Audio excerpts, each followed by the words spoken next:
बांग्लादेश में छात्र नेता उस्मान हादी की मौत के बाद हालात लगातार तनावपूर्ण बने हुए हैं। राजधानी ढाका समेत देश के कई हिस्सों में बीते 2 दिनों से विरोध प्रदर्शन, आगजनी और तोड़फोड़ की घटनाएं सामने आई हैं। इसी बीच आज शनिवार 20 दिसंबर को उस्मान हादी का अंतिम संस्कार किया जाना है, जिसे लेकर प्रशासन और अंतर्राष्ट्रीय समुदाय की चिंता और बढ़ गई है। आशंका जताई जा रही है कि अंतिम संस्कार और उससे जुड़े कार्यक्रमों के बाद एक बार फिर हिंसा भड़क सकती है। हादी की मौत के बाद अमेरिका समेत कई देशों ने अपने नागरिकों के लिए ट्रैवल एडवाइजरी जारी की है। इन एडवाइजरी में लोगों से अपील की गई है कि वे प्रदर्शनों और बड़ी भीड़ से दूर रहें और जब तक हालात सामान्य ना हो जाएं, घरों में ही रहने की कोशिश करें। अमेरिका ने विशेष तौर पर ढाका में मौजूद अपने नागरिकों को सतर्क रहने की सलाह दी है और कहा है कि आने वाले घंटों में स्थिति और बिगड़ सकती है। दरअसल हादी की मौत के लिए जिम्मेदार लोगों के खिलाफ तुरंत कार्रवाई की मांग को लेकर शुक्रवार को प्रदर्शनकारियों ने बड़े पैमाने पर हिंसा की थी। राजधानी ढाका में कई जगहों पर तोड़फोड़ की गई, वाहनों को आग के हवाले किया गया और सार्वजनिक संपत्ति को नुकसान पहुंचाया गया। हालात तब और गंभीर हो गए जब भीड़ ने ढाका में 2 प्रमुख मीडिया संगठनों के दफ्तरों में आग लगा दी। इस घटना के बाद सुरक्षा एजेंसियों की चिंता और बढ़ गई है।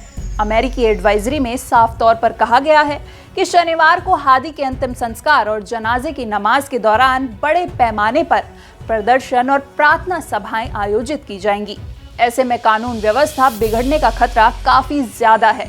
एडवाइजरी में चेतावनी दी गई है कि शांतिपूर्ण तरीके से शुरू होने वाली सभाएं भी अचानक हिंसक रूप ले सकती हैं। इसके अलावा अंतिम संस्कार के दौरान और उसके बाद ढाका में भारी ट्रैफिक जाम की भी आशंका जताई गई है, जिससे यात्रा करना बेहद मुश्किल हो सकता है। अमेरिका ने अपने नागरिकों को सलाह दी है कि वे प्रदर्शन स्थलों, राजनीतिक रैलियों और बड़ी भीड़ से पूरी तरह दूरी बनाए रखें। साथ ही स्थानीय मीडिया और आधिकारिक घोषणाओं पर नजर रखने को कहा गया है, ताकि ताजा हालात की सही जानकारी मिलती रहे। किसी भी आपात स्थिति में सुरक्षित स्थान पर रहने और गैर जरूरी यात्रा से बचने की भी अपील की गई है। उधर बांग्लादेश की मोहम्मद यूनुस सरकार ने उस्मान हादी की मौत पर आज 1 दिन के राजकीय शोक का ऐलान किया है।